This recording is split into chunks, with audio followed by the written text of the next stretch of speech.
Ada anak.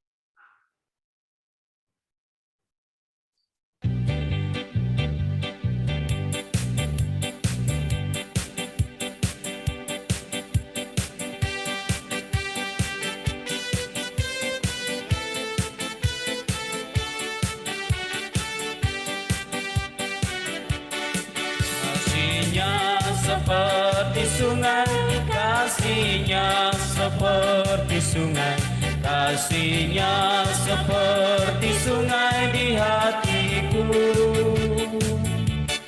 Mengalir di waktu hujan, mengalir di waktu panas, kasihnya seperti sungai di hatiku. Kasihnya seperti sungai, kasihnya seperti sungai, kasihnya seperti sungai di hatiku. Mengalir di waktu hujan, mengalir di waktu panas, kasihnya seperti sungai di hatiku.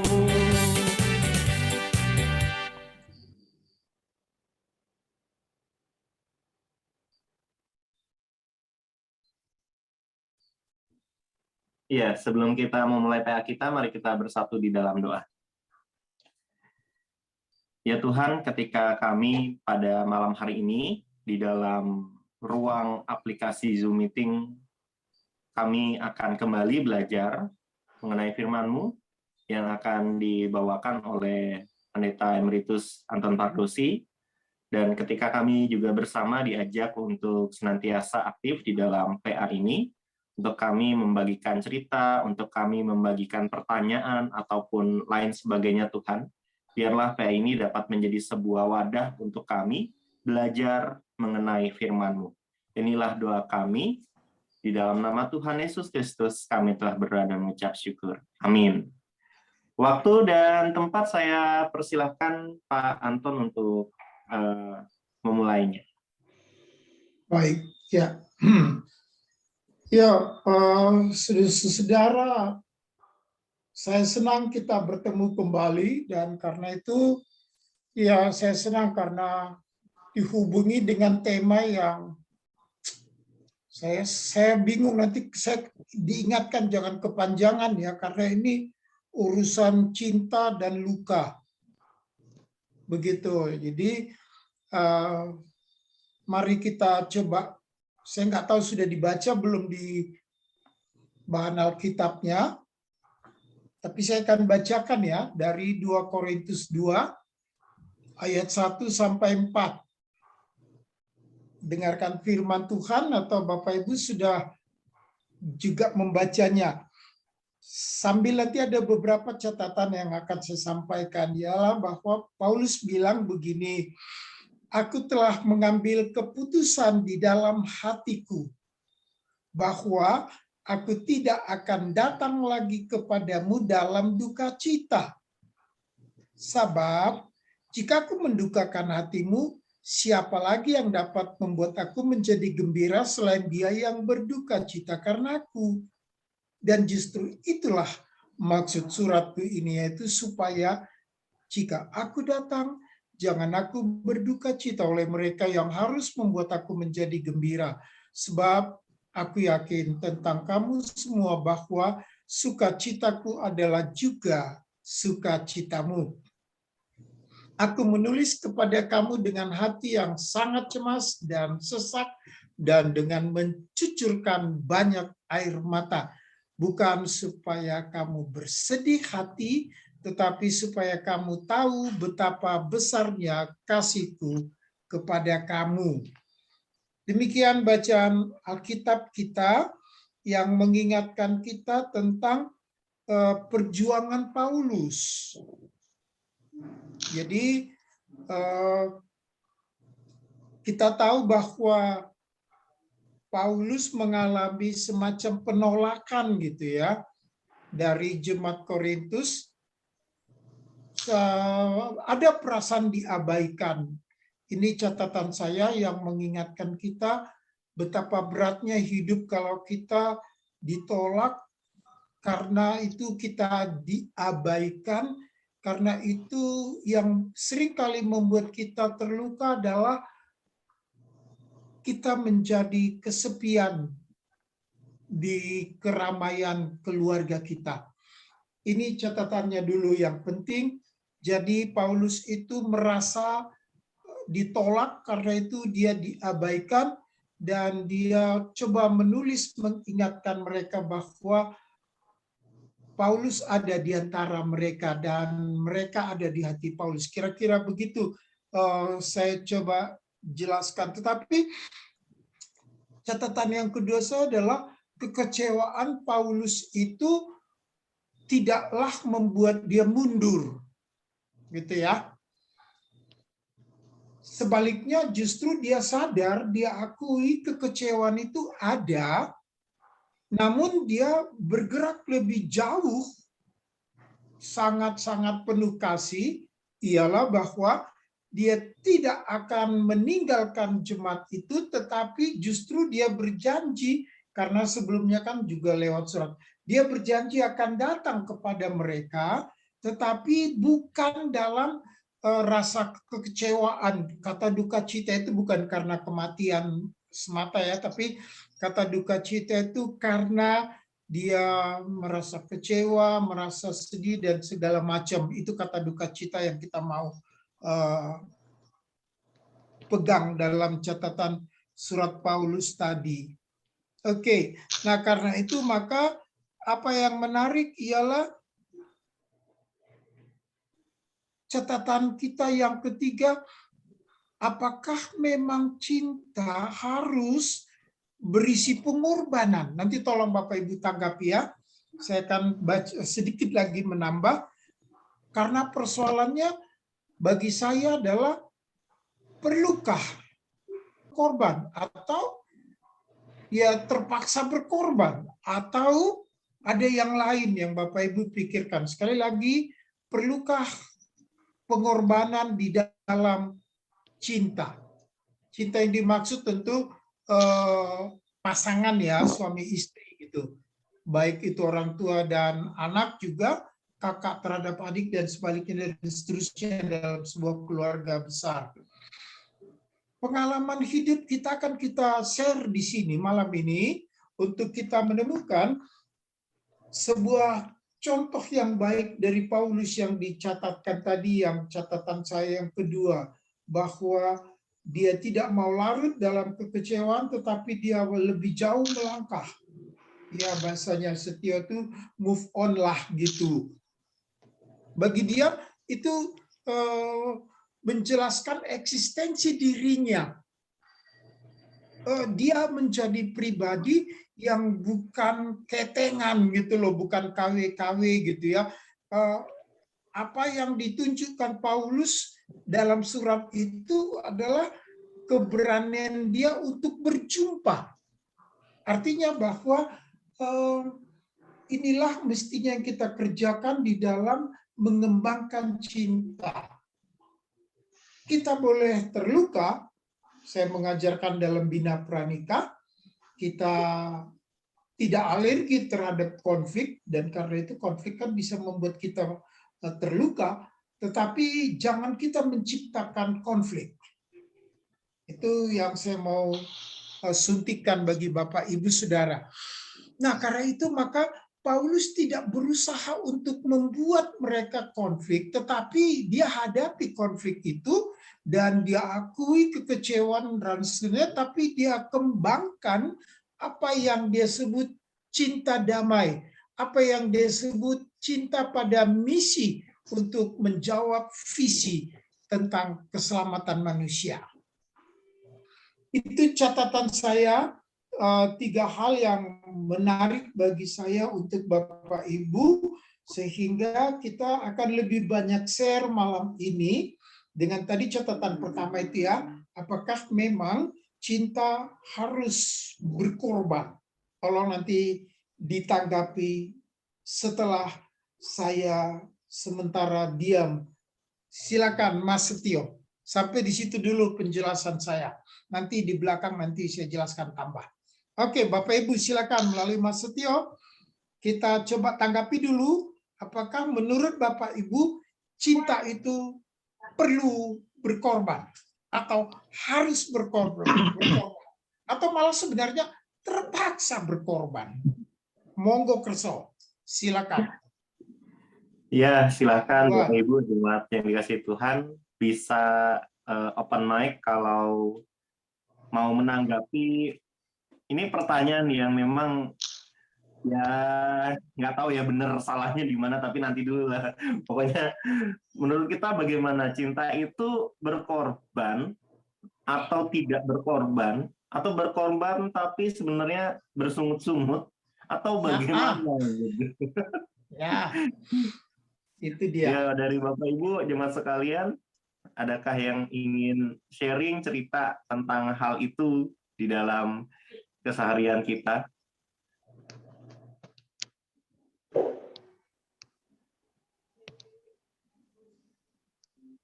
Ini tentunya bukan hanya soal ini ya, bukan hanya tentang relasi pasangan ya. Kita menolong teman kita gitu kan. Berarti kita berkorban tanda kutip waktu kita, tenaga kita. Nah, itu kita sebenarnya mencintai atau hanya sekedar ya sudah. Karena dia temen aku, ya aku itu. Jadi oke, saya mau nanggapi nih Mas.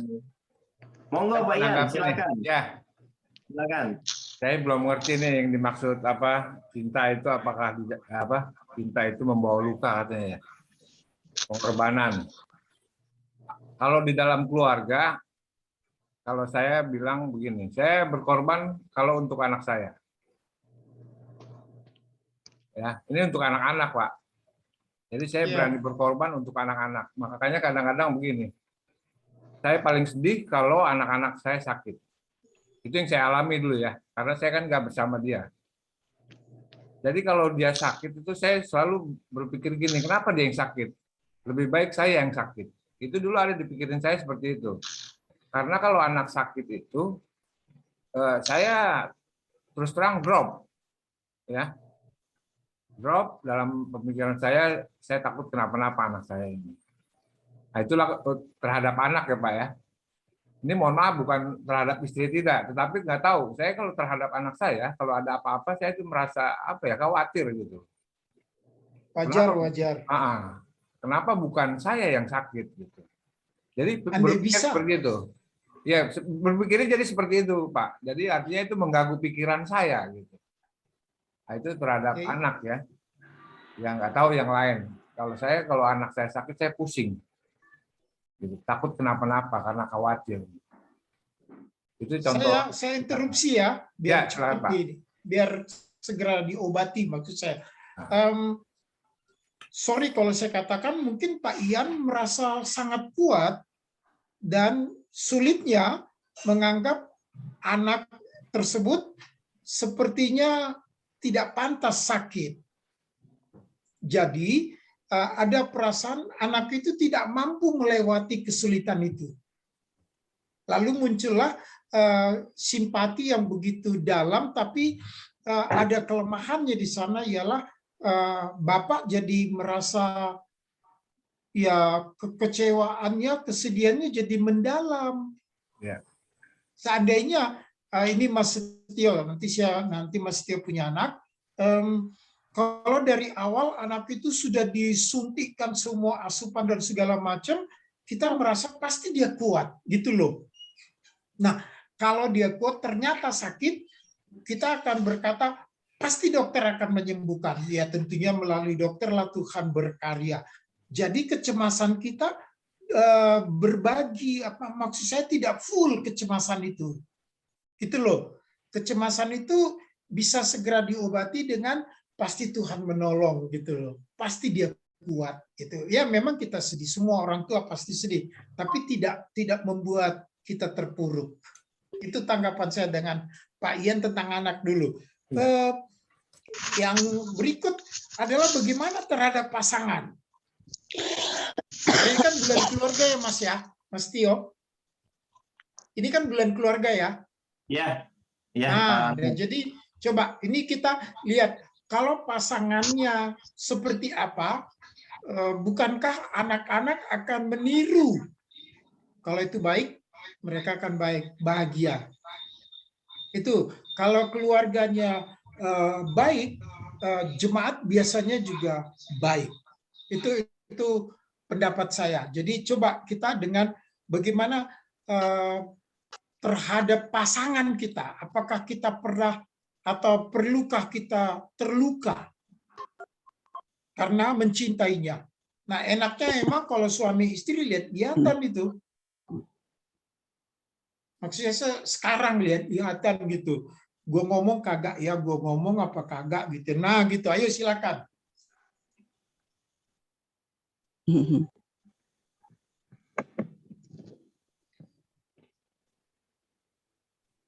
Ayo yang lain, Malam, Pak. silakan. Malam, Pak. Iya, silakan.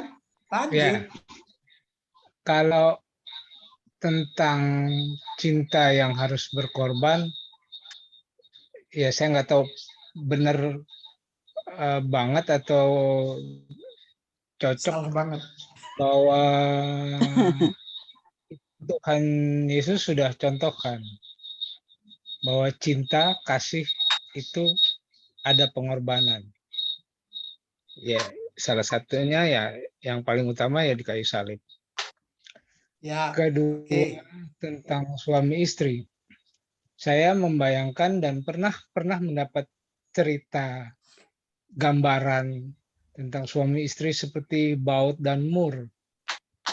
Bahwa tidak pasti itu akan mulus saat baut itu masuk dalam murnya itu.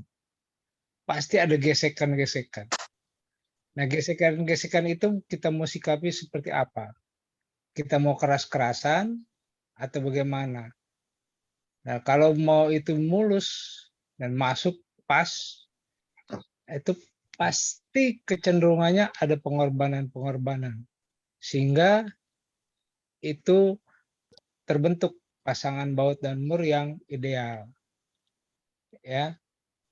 Pasti kecenderungannya harus ada pengorbanan. Entah siapapun yang mengalah, yang terluka, tapi itu harus dihayati bahwa memang itu harus dijalani. Kalau tidak akan masuk itu atau tidak akan terjadi pasangan yang ideal itu seperti baut dan mur yang klop. Itu aja gambaran, mungkin gambaran kasarnya atau seperti apanya, mungkin bisa ada tambahannya atau versi lainnya. Terima kasih. Oke, makasih Pak Sar. Yang lain, Mas Tio sendiri coba dong. Kan baru tuh. Udah mulai berkorban apa? Enggak, ngapain gue berkorban? Iya, mungkin kalau berbicaranya berkorban atau tidak berkorban itu rasanya melihat kembali ke dalam diri, apakah itu kita lakukan dengan sebuah sukacita atau dengan sebuah gerutu gitu ya. Ngegerutu itu ngedumel gitu kan.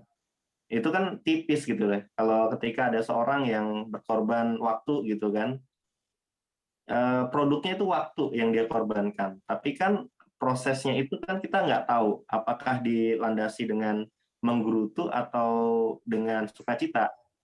Ujung-ujungnya sama, mengorbankan waktu. Tapi kan tidak tahu nih, di belakang waktu itu kita sukacita atau menggerutu. Kalau menggerutu, rasanya akan sulit.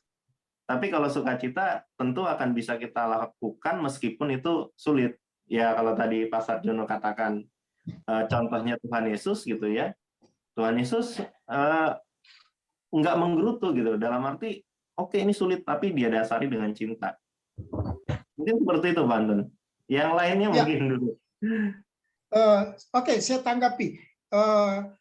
Stephen Covey pernah menulis sebuah buku.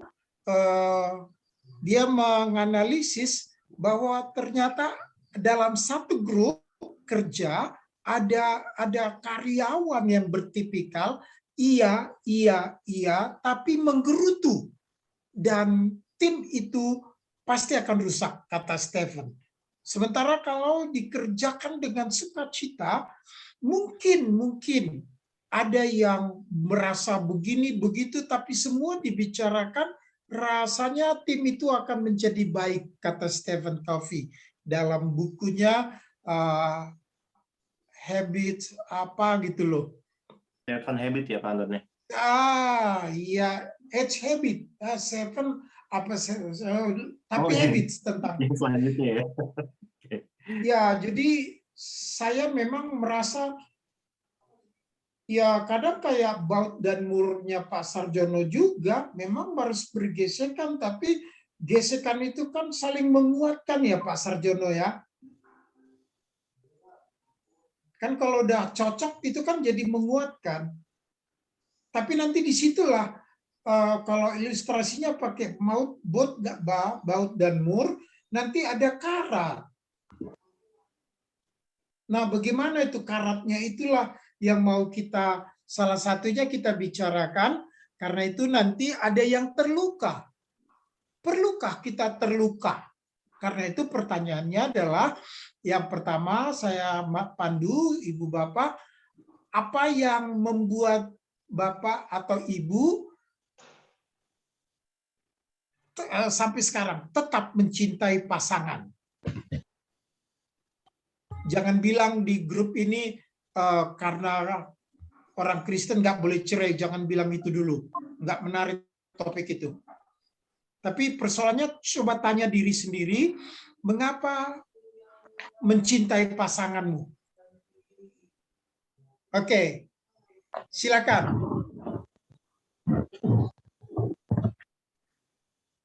Karena udah kandung cinta, udah terlanjur cinta, nggak bisa balik badan lagi. Ayo dong. Oke, itu pertanyaan sederhana, tapi kok susah jawabnya Pak ya. Apaan? Pak Pendeta. Lihat dong, lihat pasanganmu. Ya, Pak Pendeta. Ya. Karena di antara saya dan istri atau suami dan istri harus kita imani, di tengahnya ada Tuhan. Itu aja yang paling praktis, dan mau tidak mau untuk yang bisa membungkus kehidupan dalam cinta itu ya karena ada Tuhan di antara kita, gitu aja. Kalau nggak gitu, nanti kita rame, bukan hanya kita yang terluka, tapi yang punya kepala keluarga itu yang akan terluka, yang pemimpin keluarga itu yang akan terluka juga. Jadi maaf, ini jadinya ujung-ujungnya kita bicara tentang kesaksian juga melalui keluarga. Terima kasih, Pak. Iya, baik. Mas Tio masih ingat ya, dalam Bina Pranikah itu bab kedua ya, Kristus adalah landasan segala sesuatu.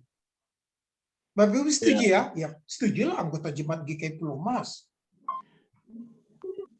Jadi benar, tadi dasarnya itu Kristus. Jadi kan di dalam buku, bukan tumbuh dalam Kristus, Bina Pranikah GKI, kan ada simbol segitiga, lalu ada salib di tengahnya. Nah, salib itulah yang harusnya mendorong kita untuk mencintai pasangan. Ya tentu ada banyak faktor lain yang Bapak Ibu bisa cerita, tapi kalau berkenan menceritakan, ya tentu Kristus ada. Mungkin ada hal lain. Biar kita bisa belajar, siapa tahu saya dikuatkan, kan kami pernikahan kami baru 30 tahun. Orang kan berubah. Bapak Ibu, ayo cerita. Saya, Pak. Ya, silakan. Ya, namanya hidup, masalah selalu ada. Tapi ya itulah menguji iman ya kali ya, Pak ya. Kesabaran Terus? kan ada hasilnya yang terbaik. Ya kalau nggak sabar, mengikuti emosi ya hancurlah. Ibu yakin bahwa kesabaran itu adalah salah satu kunci mengapa mencintai pasangan? Ya, menguji iman. Menguji iman itu kan masalah. Jadi panjang sabar terus, Bu ya. Ya disabar-sabarin lah. Ya yang Kok penting disabar-sabarin? Ini prinsip nggak ilmu salah loh. jalan. Nggak salah jalan itu aja. Ya pasti kasih Nggak salah Tuhan jalan. pasti kasih Tapi yang harus terbaik. sabar atau disabar-sabarin. Ya sabarlah. Sabar ya. Prinsip Sabar. loh itu. Ya Mas Tio Godaan ya. apa aja ya harus sabarlah. Ya itu salah satu trik untuk mengatasi konflik itu. Sabar gitu ya. Ya setuju. kalau menjengkelkan pun ya menganggap melayani Tuhan. Jadi hati juga merasa damai. Gitu aja. Ya, baik. Yuk lagi, sabar katanya. Yang lain apa tuh? Yang membuatmu mencintai pasanganmu sampai hari ini.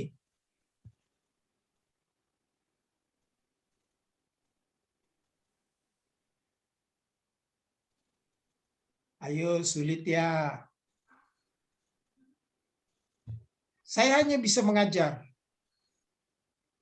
Pelajaran itu adalah jangan pernah memikirkan, jangan pernah membicarakan kita akan bacere gitu loh. Itu jangan pernah mengatakan. Kalau mikirkan mungkin orang pernah memikirkannya, tapi jangan pernah menyampaikan. Lebih baik kita bercerai misalnya. Itu salah satu resep juga untuk tetap mencintai pasangan. Bagaimana tanggapan Bapak Ibu? Silakan. Jangan pernah mengatakan. Mungkin Opa Manahumuri yang 50 tahun pernikahan. Mestinya banyak cerita ya tentang itu ya. Tahun lalu kita mengadakan ibadah syukur. Saya ngomong dulu. Boleh saya ngomong? Silakan, silakan, boleh dah. Ya, gini Pak Anton. Baik. Cinta itu dari kesetiaan pertama. Kesetiaan. Kesetiaan yang perlu setia dulu. Baru yang lainnya mengikuti. Menyusul. Baik. Ya, karena tanpa setia, tanpa pengertian satu dengan yang lain di dalam keluarga, itulah merupakan benih-benih kehancuran. Karena itu harus kita menjaga diri kita supaya kita jangan sampai keluar daripada komitmen kita sebagai suami istri. Terima kasih, Pak. Jadi menurut Ibu, Bapak adalah pria yang paling setia dalam hidupnya.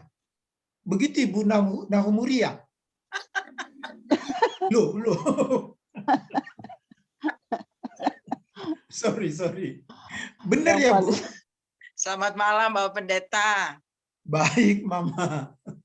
Memang kalau mau diceritakan sih ya, setiap keluarga itu kan mempunyai versi yang beda. Keunikan masing-masing. Bukan masing-masing. Dan kalau kami mau ceritakan perjalanan kehidupan kami sepanjang 50 tahun ini, waduh, tidak bisa terungkapkan karena begitu banyak begitu banyak kasih sayang Tuhan ya. Tidak ada yang seperti jalan tol, tetapi Tuhan selalu memberikan kekuatan iman bagi kita, terutama bagi ibu rumah tangga ya, sehingga itu ada saling pengertian, saling menerima segala kelebihan dan kekurangan, dan terutama juga kita melihat berkat yang Tuhan berikan anak-anak kami. Itu merupakan satu berkat dan tanggung jawab kita sebagai orang tua. Dan selalu kita dekatkan hidup kita kepada Tuhan. Saya kira itu yang saya rasakan sebagai ibu rumah tangga. Iya. Baik, terima kasih Mama. Saya share bahwa saya sekitar berapa bulan lalu dapat mok cangkir yang dari seorang ibu rumah tangga ketika dia menjadi profesor, lalu di MOOC itu ada tulisan melebihi kasur, sumur, dapur. Ya, itu tulisan di MOOC itu. Melebihi kasur, sumur, dapur. Wahai para ibu, para istri nih, yakinkah tadi Ibu Nahumuri mengatakan ceritanya panjang, tapi persoalannya apakah semua pengalaman itu melebihi yang saya bilang tadi itu? Tulisan dalam MOOC itu. Karena kan orang seringkali merasa saya sebagai istri, sebagai perempuan, fungsi saya di sekitar 3 itu saja. Dan sang profesor mengingatkan, dia telah melebihi 3 hal itu. Bagaimana kaum ibu menanggapi statement saya ini? Apa di sini? Kaum ibu dulu, kaum bapak dengar aja dulu. Halo ibu-ibu? Wah sulit ya. Ini tentang peran ya Pak Anton ya? Iya, iya. Apakah, karena yang saya mau sampaikan, kita pikirkan adalah pengorbanan itu bukan terpaksa. Sekalipun ada orang mungkin merasa terpaksa. Jadi hidup kita sebagai ibu apakah memang hanya sebatas ya 3 fungsi tadi? Nah, bagaimana ibu-ibu?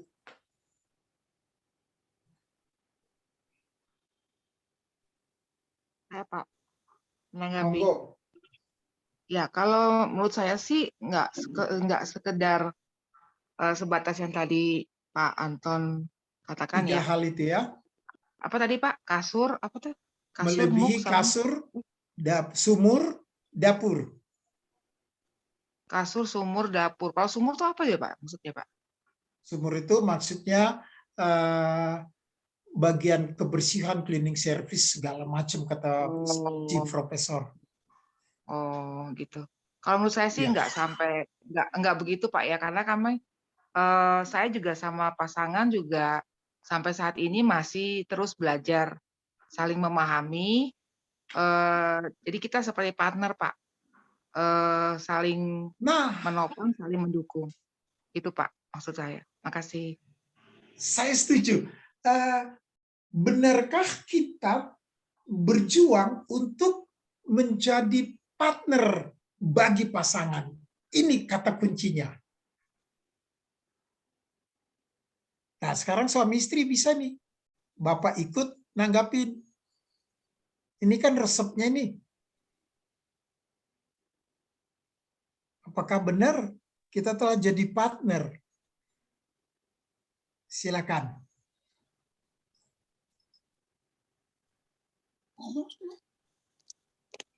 Bapak siapa ini yang belum ngomong nih? Tadi lupa saya.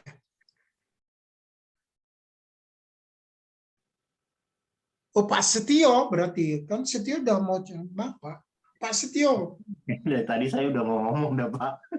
Bukan, ini PA-nya. Ayo. Benarkah sudah jadi partner? Kalau partner yang sempurna tentu belum, dan aku nggak Kita tahu harus itu belajar. Betul. Iya, akan bisa nggak sampai sempurna gitu ya. Karena yang namanya partner ini kan mempunyai kelebihan dan kekurangan gitu. Oleh karena itu ya perumpamaan yang Bu Paula katakan, partner itu kita amini bahwa ketika kita di dalam pernikahan kita bukan lagi 2 tapi satu tim gitu. Oleh karena itu tentu ini bukan perkara mudah dan perkara yang tidak butuh belajar gitu ya. Ini perkara yang kita butuh belajar setiap saatnya. Dan mungkin bagi seorang laki-laki gitu ya, memang nampaknya perlu juga ada sebuah pembelajaran tersendiri bagaimana menjadi seorang suami yang baik seperti yang tadi Pak Opa Yopi kan, ya bagaimana bisa setia gitu dan bisa menjadi penolong dalam arti nggak hanya soal kerjaan tapi ya soal rumah juga dan lain sebagainya. Itu Pak Anton. Oke. Penolong yang sepadan. Suami istri begitu ya. Bukan satu ditolong, yang satu melolong, bukan ya? Penolong yang sepadan. Setuju ya? Oke, partner adalah untuk menjadi penolong yang sepadan. Bapak Ibu, menjadi penolong yang sepadan itu visi yang dibuat Allah tentang perkawinan. Setuju? Setuju, Pak. Dalam catatan Kejadian.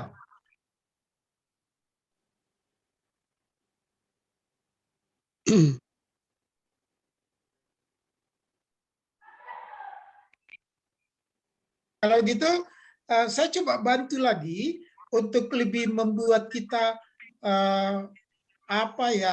berkenan tetap mencintai pasangan adalah bahan diskusi yang kedua. Sebenarnya semoga sudah diakui, pernahkah ibu atau bapak terluka? Terluka tadi saya sudah jelaskan, ada perasaan kecewa, sakit hati, sedih, merasa terabaikan karena mencintai pasangan. Pernah nggak ya? Kalau pernah, cerita dong sedikit. Minta izin dulu tentu dengan pasangannya. Boleh ya aku cerita, bilang gitu. Bukan membuka aib, tapi untuk share bagi kita. Pernahkah saudara merasa terluka karena mencintainya? Sampai saat ini dan sampai kematian memisahkan kita, begitu. Mari, monggo.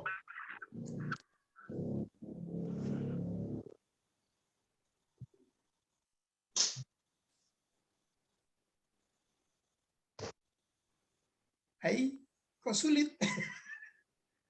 Mungkin kalau saya enggak sampai saat ini belum sampai terluka, Pak Anton. Jadi bingung mau ceritanya apanya yang mau diceritain. Ya puji Tuhannya belum, karena mencintai sampai terluka ya karena cinta gitu ya Pak. Yang saya tangkap gitu ya Pak. Iya. Enggak sih Pak, kalau saya ya kami masih ada suami di sampingmu enggak? Apanya lagi ke toilet Pak. Oh, kalau ada tadi aku mau suruh lihat matanya gitu loh. Kedap-kedip enggak dia gitu loh. Kalau kedap-kedip berarti lu enggak.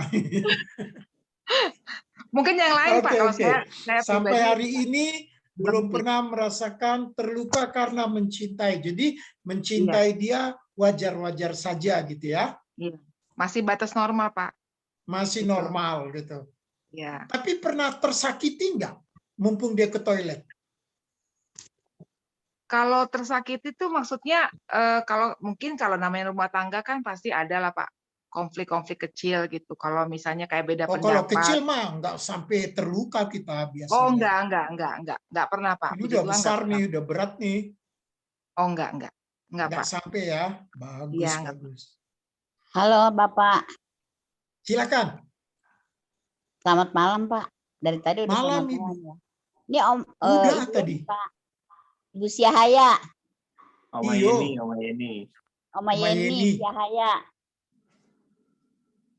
Saya sependapat dari Ibu Nahumuri, dari pola pengalaman-pengalaman rumah tangga. Memang kita mencintai itu bukan, ya mungkin dulu waktu muda memang kita mencintai baru ya Pak. Jadi harus benar-benar kita tuh jadi maksudnya kita membentuk suatu rumah tangga memang dari cinta. Kalau nggak dari cinta nggak mungkin ada gitu kan. Terus kalau sekarang ini saya udah berjalan 47 tahun Pak. Wow. Ya tapi Ibu Nahumuri udah 50 tahun. Mudah-mudahan saya juga bisa mengikuti Ibu Nahumuri dan Pak Nahumuri. Iya. Saya sekarang ini saya tidak pernah yang merasakan sakit hati. Jadi saya tuh saling menerima apa adanya dan kita tuh bersabar, mengalah, dan pengertian, itu aja Pak. Dan saya juga mengajarkan sama anak-anak begitu. Kita nggak boleh ribut masalah yang kecil apapun untuk menjadi besar. Nggak mungkin dalam rumah tangga itu nggak ada yang ribut atau bertentangan, pasti ada. Pasti ada Pak. Tapi kita tuh selalu pengertian, itu aja. Dan mengalah. Mengalah tapi bukan untuk mengalah kita tuh takut, bukan. Jadi kita mengalah. Kalau memang dia lagi marah ya kita diam saja. Nanti kalau udah itu baru kita ngomong gimana. Nah sekarang juga saya ajarkan kepada anak-anak saya begitu. Jangan persoalan kecil menjadi besar. Atasi sendiri dan kita minta tuntunan Tuhan supaya rumah tangga kita tuh baik-baik saja. Apalagi kalau ribut masalah ekonomi atau dan lain-lain. Ya contohnya saya bukannya saya tuh merasa saya juga bantu bekerja ngurusin rumah tangga gitu, enggak Pak. Tapi saya memang saya cinta sama suami saya dari dulu sampai sekarang, tidak pernah luntur.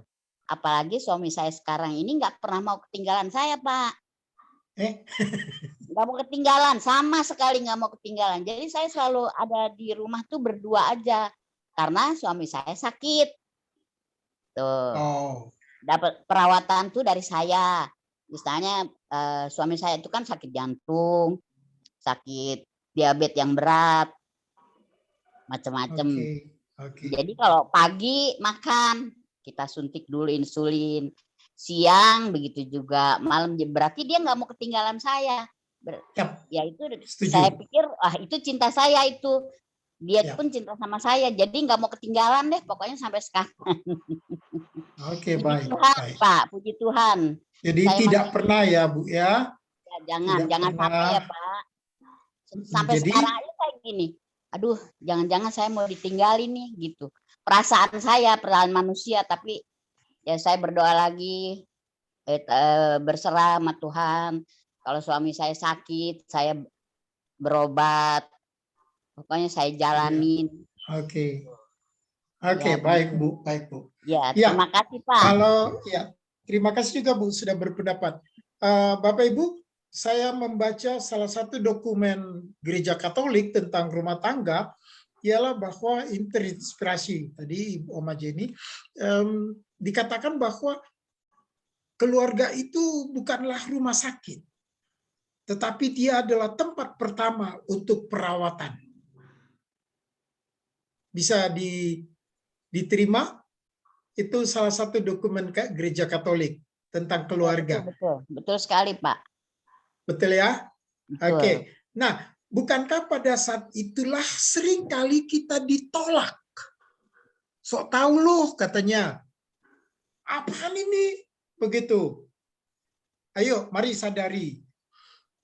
Justru pada saat kita sedang mencintai dia untuk merawat dia, kita mungkin pernah terluka karena obat apa tuh dari mana lu tahu sok tahu lo katanya gitu. Bagaimana Ibu Bapak? Mari kita sadari.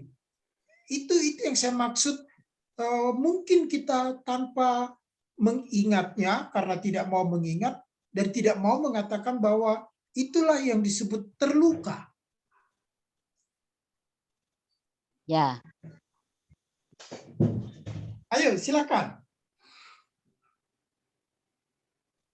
Mungkin berat untuk mengatakan, tapi yuk saya mau mengingatkan kita pada saat-saat seperti itulah. Atau dalam bahasa lain,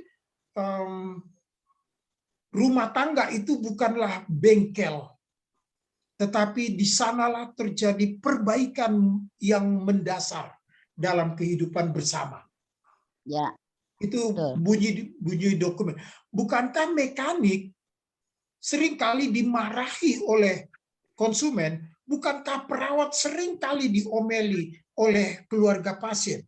Bukankah Bapak Ibu ketika merawat mungkin ditolak dan segala macam? Ketika coba membenahi kerusakan juga ditolak gitu.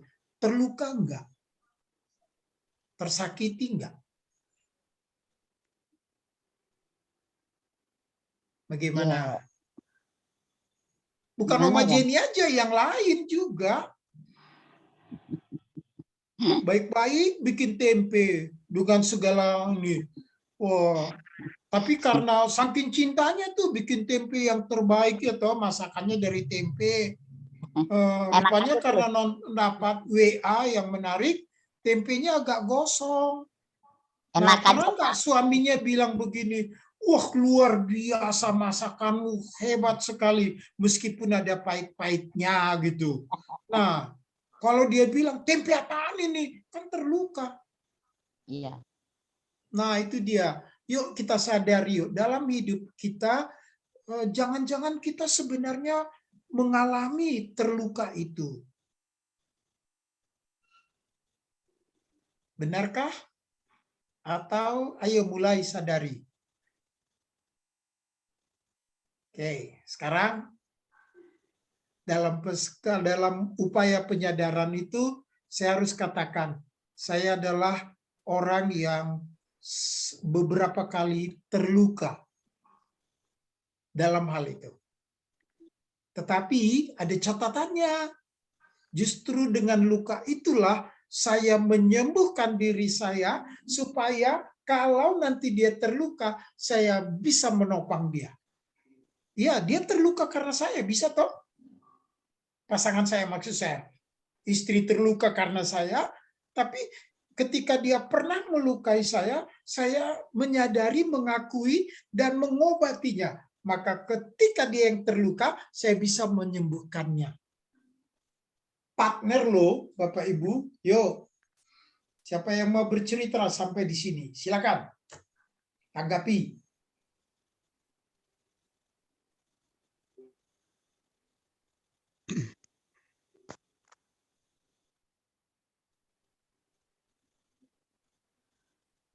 Wow. Mas, omong-omong sampai jam berapa, Mas? Aku kalau gini asik banget nih. Mas Tio maksud saya. Sampai jam berapa nih? Rencananya biasanya sampai jam 9 atau sampai setengah 10. Wow. Untung nggak setengah 11. Yuk, lanjut kalau gitu. Sekarang bisa diterima nggak? Dan karena itu ada beberapa peristiwa-peristiwa yang ternyata, oh ini toh, aku terluka toh, gitu loh. Yuk, mari kita akui. Bukan hanya karena perkara besar, tapi karena apa yang kita lakukan, tunjukkan justru saat mau menunjukkan aku hadir di sampingmu, mencintaimu, tapi pada saat kemudian dia menolaknya, terluka. Mari kita akui. Kalaupun nggak mau diceritakan, ya tolong diingat. Oke, Ibu Bapak, karena itu ini pembelajarannya. Saya akan menyembuhkan lukaku itu karena Kristus inspirasiku. Sekali lagi, karena Kristus inspirasiku, maka luka apapun yang terjadi itu akan disembuhkan. Ketika aku sembuh, satu kali aku melukainya dan dia bercerita, maka aku bisa menolongnya. Partner sejati. Silakan, Pak Ian mau nanggapin? Pak Timo tuh, mobilenya kan tinggi tuh. Ya, ya Pak. Silakan. Kalau ini kan kalau balik cerita lama ya saya pernah terluka Pak. Iya, mulai nih ada yang ngaku nih. Itu dulu. Ya, ya kan cerita. Ya, mungkin Pak Anton tahu ya dulu. Tetapi Tuhan baik sama saya Pak. Saya dikasih pengganti yang setia. Kalau ibaratnya seperti bumi dan langit. Mungkin rekan-rekan lain, Bapak Ibu belum pernah mengalami luka seperti saya. Tetapi kadang saya minta jawabannya tidak sesuai dengan keinginan kita. Oke. Ya, kan? Ingin mempertahankan, ternyata tidak bisa juga. Akhirnya terjadilah luka itu, Pak. Ya. Ya, sampai terpisah dengan keluarga, Ya. terutama dengan anak-anak gitu ya. Ya, saat itu. Jadi sebenarnya yang paling menyakitkan itu Pak, terluka itu ketika kita berpisah dengan anak-anak. Sip, saya Ya, itu setuju. ya. Ya, tapi ternyata saya mendapat pengganti yang begitu setia. Ternyata jawabannya itu lama, Pak. Tapi saya rasakan itu setelah berjalan bertahun-tahun. Oh, ini maksudnya ya Tuhan. Kau carikan aku pengganti, ya ibaratnya seperti bumi dan langit. Luar biasa. Itu jawaban yang baru saya temukan sekarang ini. Dengan keluarga saya yang sekarang.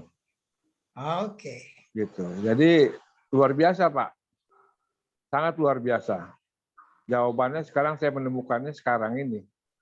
Setelah sekian lama. Oh, ini maksud Tuhannya. Yes. Walaupun sakit sekali gitu ya. Tapi sekarang saya sudah mendapatkan obatnya. Gitu. Oke. Gitu, Pak. Terima kasih, Pak Semoga Anton. ketika sahabat mengalami hal seperti itu, Bapak udah bisa menjadi penolong bagi yang terluka itu.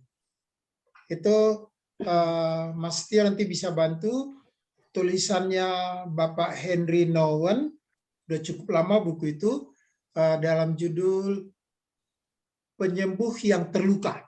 Itu teorinya. Oke, baik. Cerita yang menarik. Kalau tidak ada, nanti saya pindah. Kalau tidak ada lagi yang mau bicara tentang luka-luka itu, saya Pak, semoga masih. Saya Pak. Pak. Silakan. Kalau pikiranku, kalau terluka itu, ya inilah akibat dosa yang aku lakukan. Oh, Bu, tunggu dulu Bu. Jangan dulu apa ya? Kita nanti diskusinya jadi terkait dengan wah karena aku dosa maka bukan, jangan gitu dulu. Perasaannya aja. Maafkan saya. Nanti supaya diskusinya tidak terlalu melebar. Oh, bukan karena kesalahan orang tua itu makanya anak terluka, bukan Pak? Oh, bukan. Ini kita ketika kita mencintai pasangan, tadi contohnya yang disebut sama Jenny, itu saya masuk mengatakan, bukankah waktu mau mengobati, memberi obat ini, beri makanan ini, kita malah terluka waktu itu. Padahal karena kita mencintai dia, kita dibilang soal segala macam yang saya jelaskan tadi. Itu yang terluka itu maksudnya. Jadi bukan soal dosa turunan dulu. Nanti dulu itu. Bukan ya Pak? Bukan, gitu. Ya, itu ya. Iya Pak. Tapi mari kalau sulit menceritakannya, mari sadari bahwa sebenarnya kita itu pernah terluka kok. Setiap orang hampir. Justru karena dia banyak mencintai, ya justru disitulah kita, oh berat juga ya. Tapi bisa kan dijalani? Nah itu dia kuncinya. Begitu ya Bapak Ibu ya. Karena waktu saya melompat ke diskusi yang berikut ya. Boleh ya? Nanti kalau ada yang merasa pengen penasaran tanya lagi. Nah, kalau cinta itu kan membuat kita memiliki dinamika dan dia seperti spiritus gitu ya. Yang berkobar, mengobarkan, membuat kehangatan. Itu ya cinta ya. Jadi ketika kita bilang aku mencintai pasanganku, kita punya semangat. Betulkah karena semangat itu kita bisa menyembuhkan setiap luka karena cinta? Yuk, kembangkan nih yang tadi diskus sebelumnya. Betul? Justru yang mari kita pelajari. Cinta itu seperti spiritus. Sehingga kita berdinamika dan mengobarkan yang positif tentunya. Dan karena itulah kita bisa mengalahkan, menyembuhkan luka-luka batin justru karena mencintai. Nah, ini peluang nih kalau ada yang mau cerita lagi. Silakan, tanggapi.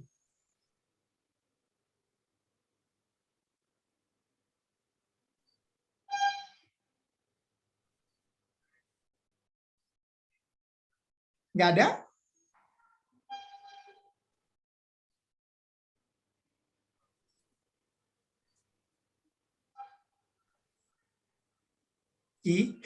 Kok jadi diam?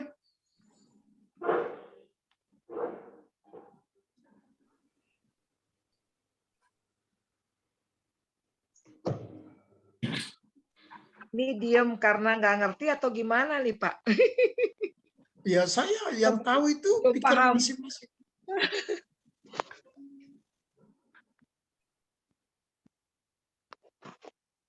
Tapi dipahami dulu ya bahwa cinta itu bukanlah stagnan, bukan diam di tempat ya. Cinta itu membuat kita bergelora. Kalau bahan PA tadi sulit, saya coba rubah. Bapak Ibu, justru karena cinta, Bapak Ibu bisa membuat hal-hal yang menyenangkan. Setuju ya? Karena cinta. Hal-hal yang menyenangkan. Menciptakan sesuatu yang baru. Betul?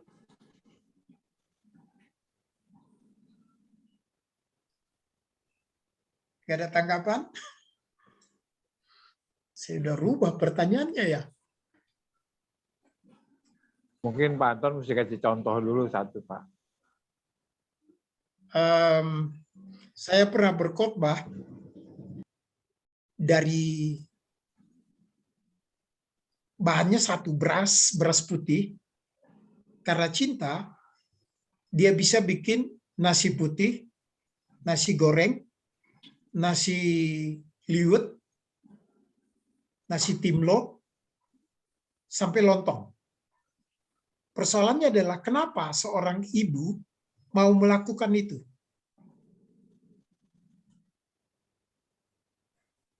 Itu contohnya.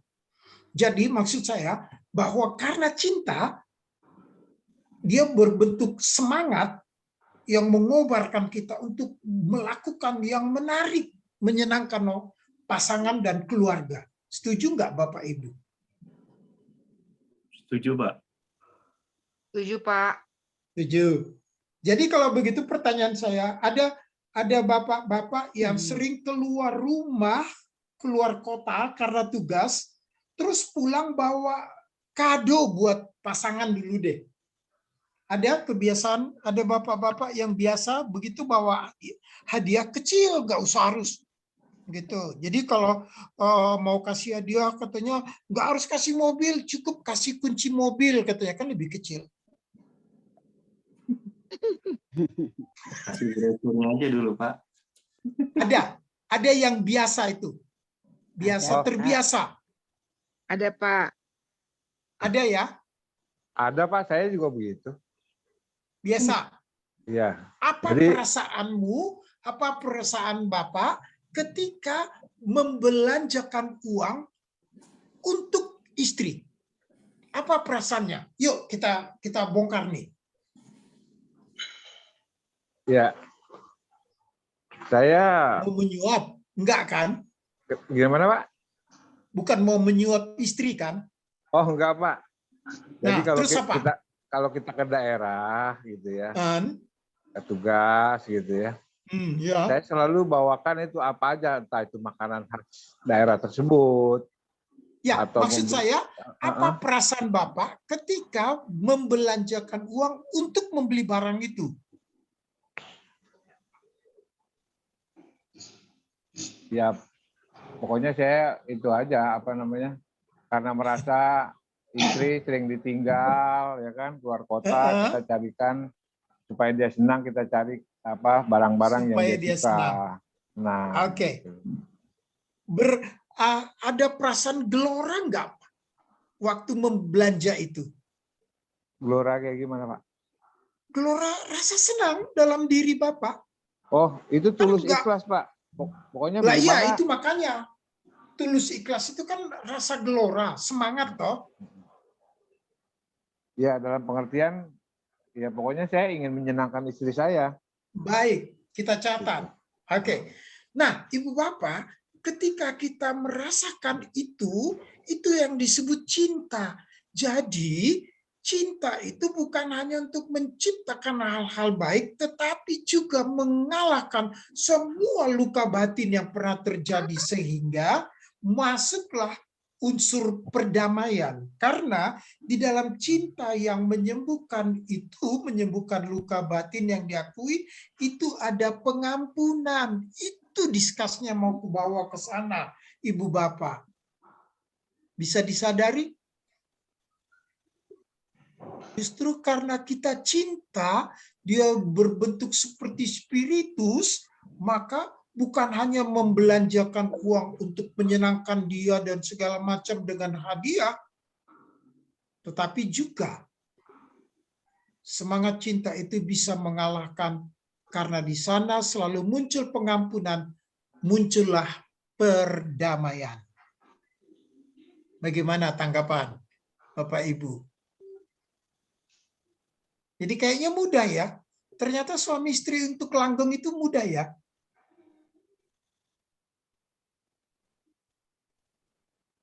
Yuk. Menurut saya tidak sulit, tapi bisa. Sekali lagi, cinta itu punya semangat. Semangat untuk berbuat yang baik, semangat untuk mengalahkan hal-hal yang negatif dalam pasangan kita.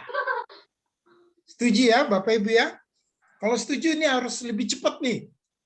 Saya melompat yang hal terakhir. Setuju? Berikut. Setuju, Pak. Oke, lanjut.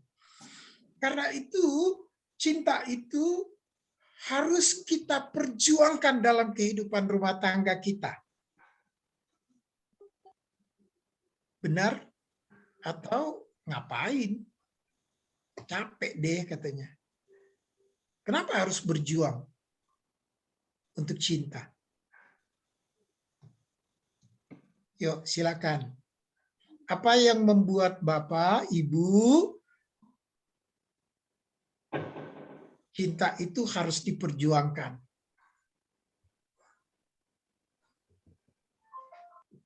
Agar spiritusnya itu nggak padam gitu ya Pak Anton ya. Jadi kalau dikaitkan dengan spiritus tadi sebut itu aja dulu agar spiritusnya nggak padam. Iya.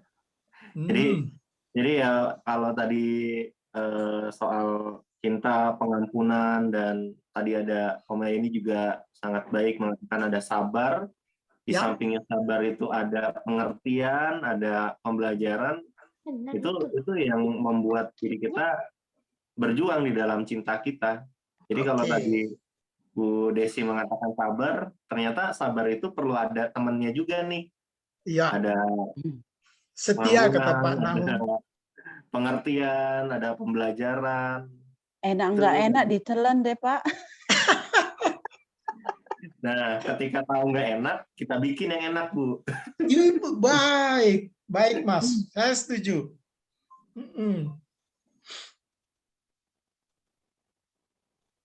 Oke. Ya, mungkin dari yang lain.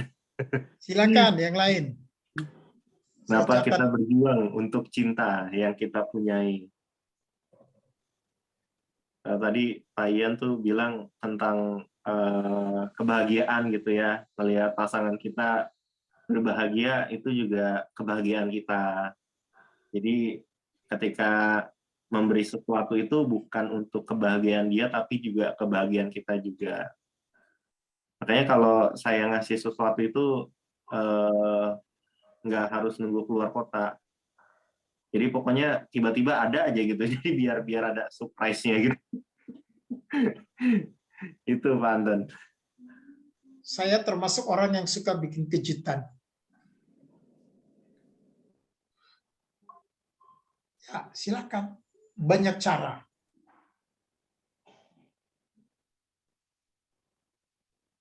Oke. Ada lagi? Supaya nyala spiritus itu nggak padam.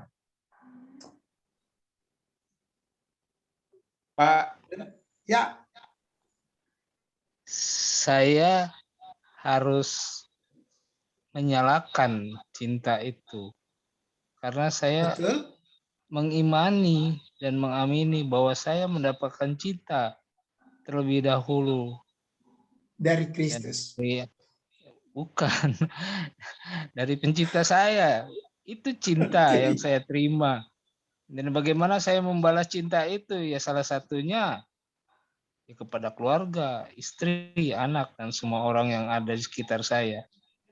Ya. Saat saya mengimani dan mengamini cinta yang sudah saya terima, dan saya harus bisa juga mengungkapkan bahwa saya terima cinta itu ya melalui cinta yang saya berikan kepada orang-orang di sekitar saya.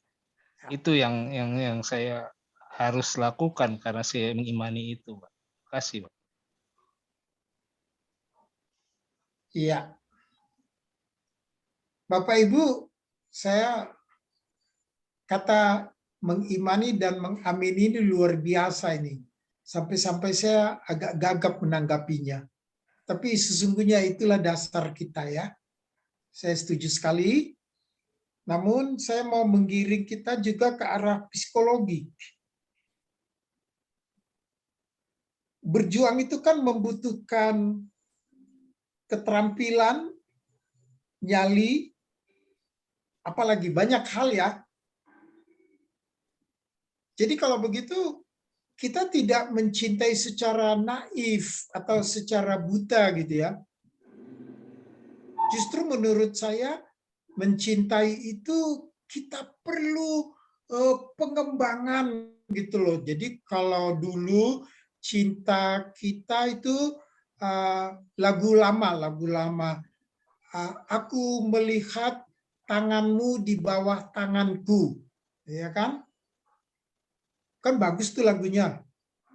Tangan kita bergandengan. Masa sampai perkawinan ke-30 lagunya itu juga. Membosankan toh. Nah, karena itu perlu kita berjuang karena dalam sebuah perjuangan kita perlu keterampilan.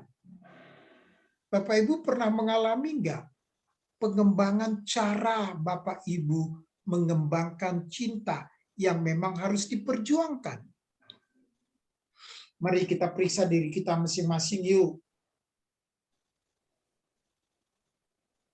Kan problema rumah tangga itu kan kurangnya kurang inovasi di dalam menunjukkan, mewujudkan cinta kan. Beberapa rumah tangga retak karena itu. Nah karena itu menurut saya bukankah kita harusnya belajar mewujudkan cinta? Betul? Gimana tanggapan Ibu Bapak? Iya Pak, belajar. Ya, perlu belajar ya? Ya, belajar terus Pak. Belajar terus, karena itu soal yang tidak pernah selesai. Kita nggak pernah sempurna. S1, S2 kita bisa dapat. Tapi mencintai sesuatu yang kita perlu terus belajar. Kalau setuju, nanti kalau ada yang keberatan, tanggapi ya. Saya mau maju lagi. Karena begitu, pernahkah Ibu Bapak merasakan hentakan lagu If Tomorrow Never Comes? Ini adalah salah satu bentuk cinta itu perlu diperjuangkan.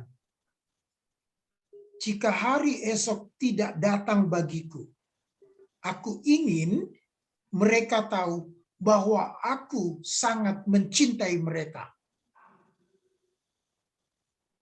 Itu syair lagunya, saya Indonesiakan. Bagaimana perasaan Ibu Bapak terhadap syair itu? Saya hanya mau memasukkan soal cinta itu ternyata perlu kita perjuangkan. If tomorrow never comes. Bagaimana? Iya Pak, harus diperjuangkan. Sudah semua titipan dari Tuhan ya harus diperjuangkan lah Pak. Semua titipan dari Tuhan harus diperjuangkan. Baik, Iya, Pak. saya catat. Ya. Lagi, ada lagi?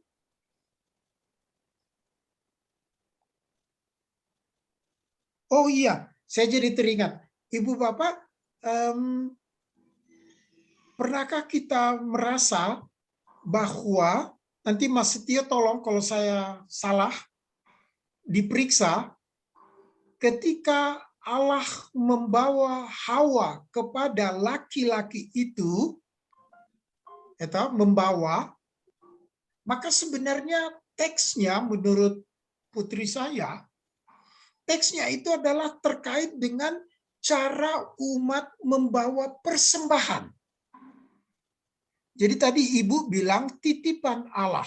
Saya hanya mau mengingatkan bahwa ternyata cara Allah membawa Hawa kepada laki-laki itu, Adam, itu terkait dengan kata mempersembahkan. Maksud saya, ternyata pasangan kita dipersembahkan Allah kepada kita. Tidakkah luar biasa Tuhan kita menghantar pasangan itu kepada kita? Kalau begitu, tidakkah kita bertanggung jawab terhadap keputusan kita menerima apa yang dibawa Allah kepada kita?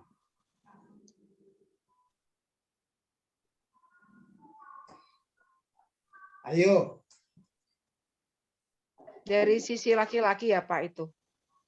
Ya, kita pakai juga lah sisi perempuan juga kalau gitu biar seimbang.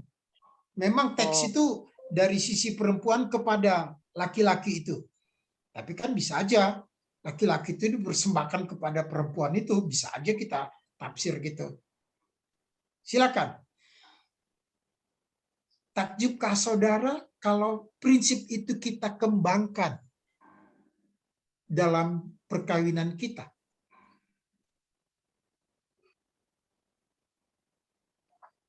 Semoga. Bagaimana? Bagaimana? Yuk. Ini udah mau finish nih, udah jam 9.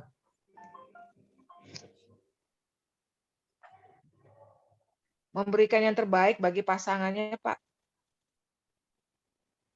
Siapa yang memberitahu bahwa yang terbaik itu ini, itu, dan segala macam?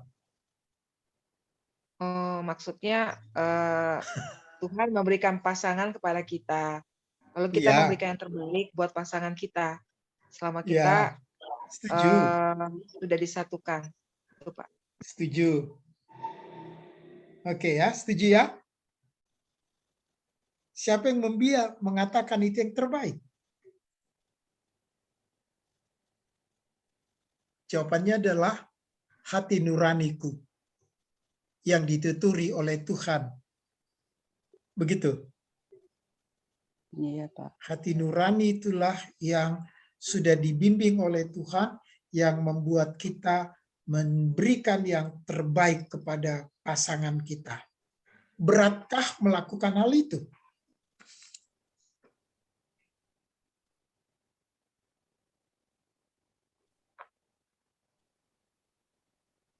Oke. Mas Tio, bagaimana? Boleh saya atau ada lagi enggak? Atau saya mau rangkum?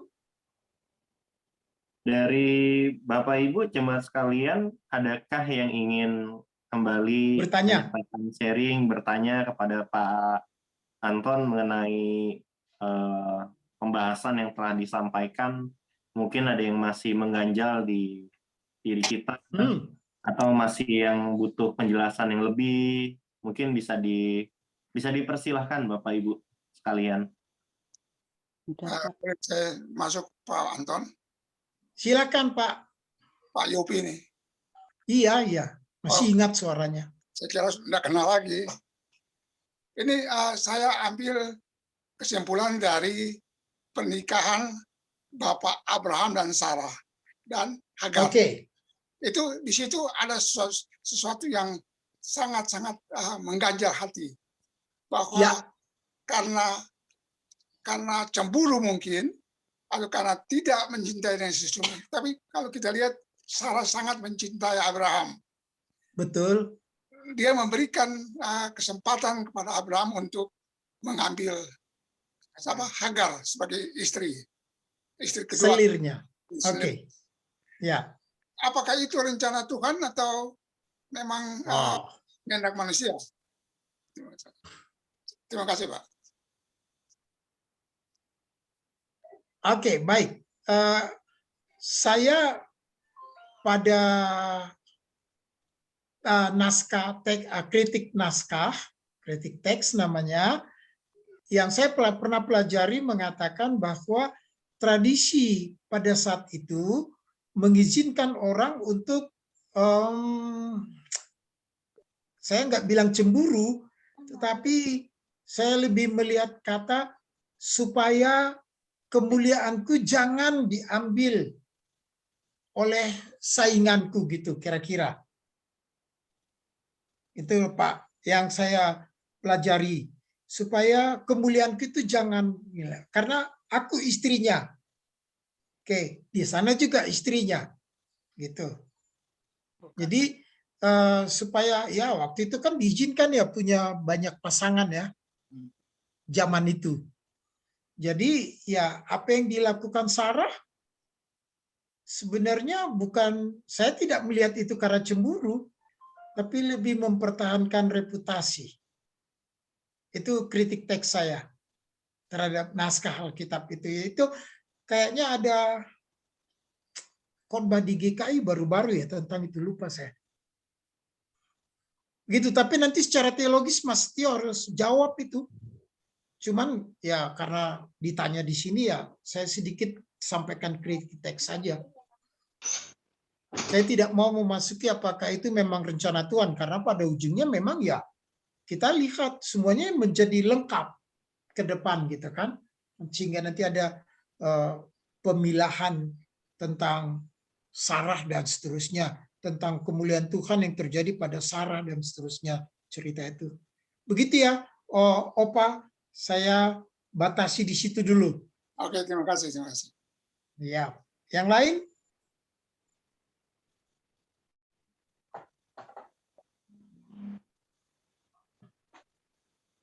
Ya, Mas, izinkan saya, kalau gitu kita tutup dulu. Kita ini dulu diskusnya, saya mau menyampaikan hal-hal penting. Tadi saya sudah janji. Jadi kalau Bapak Ibu berkenan, semoga berani mencatat dengan singkat. Yang pertama, saya merasa apa yang diceritakan Oma Nahumuri tadi, banyak yang mau diceritakan. Pertanyaan saya adalah, apakah itu telah menjadi cerita ilahi bagi anak, cucu, menantu, dan seterusnya. Jadi catatan saya adalah, apapun yang kita jalani sekarang, kita harus punya visi dia akan menjadi sebuah cerita ilahi nanti. Entah berapa puluh tahun kemudian. Mungkin ketika kita sudah tiada. Ketika kita tidak lagi bersama anak menantu cucu, maka mereka menceritakan itu sebagai sebuah cerita ilahi. Menyenangkan pasti. Jadi apapun yang kita lakukan, tadi kita udah discuss, itu catatan pertama. Menjadi sebuah cerita ilahi. Catatan saya yang kedua adalah bahwa karena kita itu adalah orang yang beriman, karena Kristus yang diimani dan diamini, kita mesti menjadi partner yang saling melengkapi satu dengan yang lain. Sehingga cinta jadi menjelaskan bahwa ternyata ini menurut Ibu Pendeta Dorothy Marx, ya, Ibu Dorothy Marx, mengatakan cinta itu mengandung kata peduli, care, bertanggung jawab, dan pengorbanan. Itulah rumus beliau tentang cinta, dan saya memegang itu sebagai yang luar biasa penjelasannya. Kepedulian, tanggung jawab, dan pengorbanan. Sehingga saya menyimpulkan apa yang disebut Ibu Dorothy, ternyata kita discuss tadi, betul cinta itu berisi dengan pengorbanan yang ikhlas, bukan terpaksa. Sehingga perjuangan kita, catatan saya merangkumannya, kita akan berbuat apapun yang terbaik bagi pasangan kita, anggota keluarga kita. Kalau hari esok tidak datang padaku, mereka harus tahu bahwa sesungguhnya aku mencintai mereka. Itu prinsip kita. Catatan saya yang ketiga itu. Nah, karena itu Ibu Bapak, Saudara, seperti spiritualit yang kita kenal, spiritus, jangan kenalnya cuman wine dan vodka, spiritus, jangan sampai padam di rumah tangga kita, keluarga kita. Oke, persembahkanlah keluarga kita untuk kemuliaan Kristus. Saya yakin Ibu Bapak bisa. Yuk kita bersama mencontoh. Dari peserta PA ini, perkawinan tertua dipegang oleh Opa Bapak Nahumuri ya. Udah keberapa tahun Pak? 50 berapa Pak?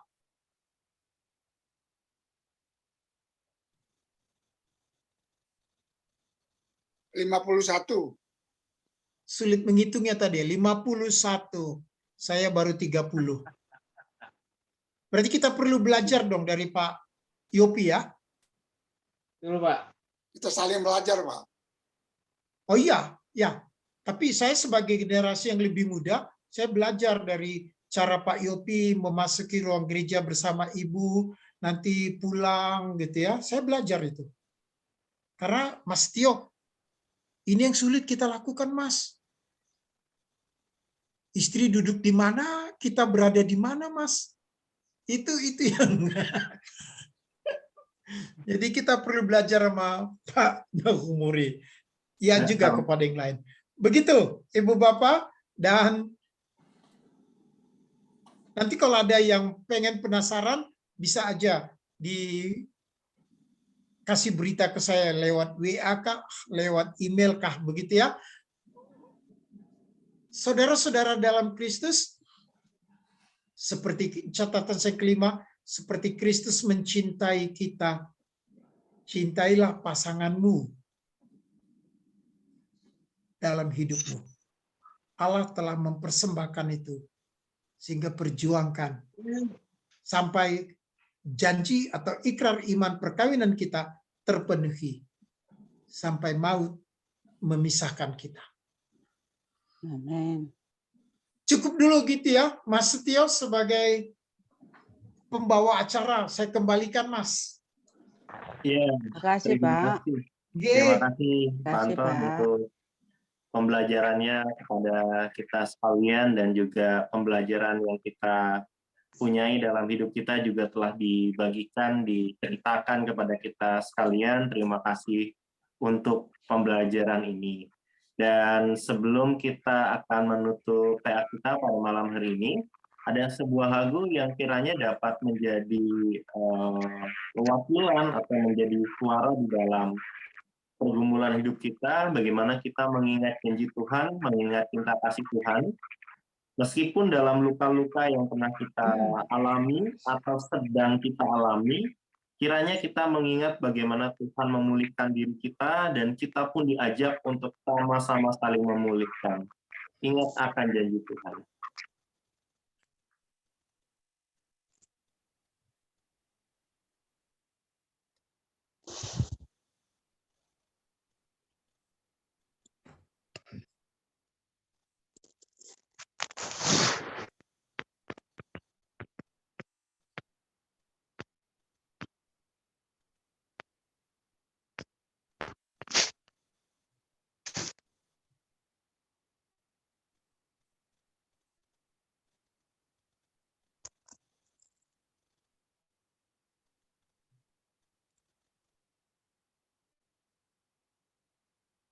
Susah ceria. Ya dong, bareng GrabFood Ceria Unlimited. Diskon wadidaw. Salam. Nah saudara, ingatlah selalu akan janji Tuhan. Walau hidup kita tidak terlalu mulus, baik dalam pekerjaan atau kehidupan berkeluarga, kasih setia Tuhan selalu ada menyertai kita.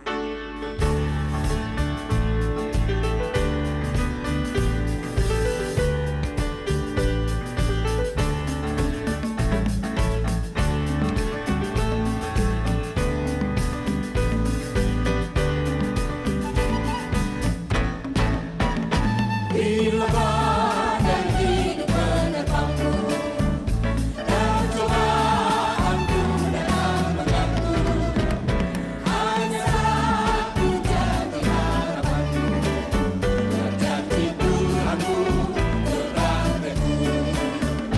Biar gunung-gunung pun beranjak, serta bukit-bukit pun bergoncang. Habis enggak? Akar bukit.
Ya, meskipun bukit-bukit bergoncang, gunung-gunung beranjak, itu penggambaran akan pergumulan hidup kita. Kita percaya janji Tuhan hadir di dalam keseharian kita. Saya meminta Pak Anton untuk menutup PA ini dalam doa. Adakah dari Bapak Ibu jemaat sekalian yang ingin secara khusus didoakan di dalam PA ini oleh Pendeta Anton?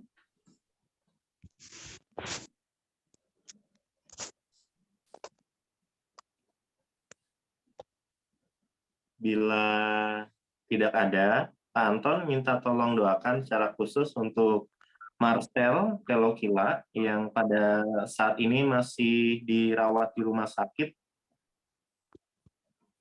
Ya. Lalu Marcel Pelokila. Ya, Pelokila. Ya. Yang saat ini masih dirawat di Rumah Sakit Mitra Keluarga Bekasi. Ya. Lalu mungkin ya relasi hubungan suami istri, keluarga, orang tua, anak-anak, anak-anak dengan saudaranya. Gitu, Pak Anton? Ya, baik. Sekalian tutup ya. Ya, Pak Anton.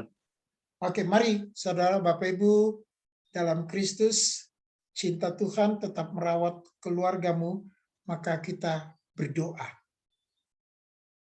Terima kasih Tuhan, Engkau telah menyatukan kami dan akan tetap melakukan itu untuk merawat keluarga kami, sehingga keluarga kami menjadi keluarga yang sejahtera dan bahagia, dan tetap memancarkan kemuliaan Tuhan kami Yesus Kristus di tengah-tengah pergumulan kehidupan kami. Kami sadar bahwa ada banyak hal-hal yang bisa mengganggu hubungan di antara kami sebagai suami istri, orang tua anak, kakak adik, dan dengan seluruh keluarga besar. Tapi semuanya dapat kami lakukan untuk perubahan dan perbaikan hanya karena Kristus hadir di tengah-tengah keluarga kami. Tentu kami memuji Tuhan karena kasih setia Tuhan yang tak pernah habis-habisnya bagi kami. Dan karena itulah kami pun belajar untuk tidak akan pernah dan tidak akan mau memadamkan kreasi kami untuk mencintai pasangan hidup, anak-anak, dan keluarga besar kami. Kami ingin tetap menunjukkan Tuhan setiamu menguatkan kehidupan kami. Terima kasih Bapa di sorga untuk kebersamaan kami pada hari ini dengan seluruh jemaat di GKI Pulau Mas dan di Bajem Harapan kita. Kami bersyukur karena Tuhan memimpin kami dalam PA ini dan berdiskus satu dengan yang lain, saling menolong dan menopang kehidupan keluarga kami. Karena itulah kami bersatu hati ya Tuhan, dengarkanlah kami untuk menjaga dan memperlengkapi anak kami Marcel Pelokila. Ketika dia masih harus dirawat di rumah sakit mitra keluarga, biarlah Tuhan yang akan menjaganya sehingga seluruh keluarga akan bekerja sama dengan para medik yang ada di sana. Dan yakin bahwa tangan Tuhan akan memberikan pemulihan kepada Marcel. Dengarkanlah kami ya Tuhan. Sehingga kami akan tetap mau menopang keluarga Pelokila untuk perawatan anak Marcel. Terima kasih untuk menjaga dan menguatkan kami masing-masing dan seluruh jemaat GKI Pulau Mas, dan Tuhan menyertai mereka.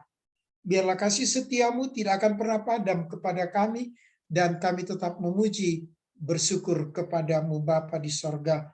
Malam ini kami akan beristirahat, dan kami percaya Engkau Tuhan yang akan menjaga, dan bahkan mempersiapkan hari esok untuk kami jalani dan nikmati. Terima kasih untuk selalu bersama dengan kami malam ini. Kiranya damai sejahtera Tuhan menjaga relung hati kami dan hati nurani kami. Tuhan penuhi senantiasa dengan ucapan syukur. Bapa, terima kasih. Tuhan begitu baik. Di dalam nama Tuhan Yesus Kristus kami berdoa. Amin.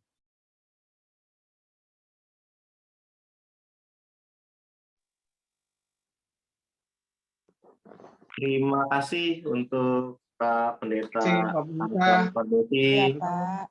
Terima kasih. Sehat selalu. Sehat pasti. Salam buat yang di Salatiga.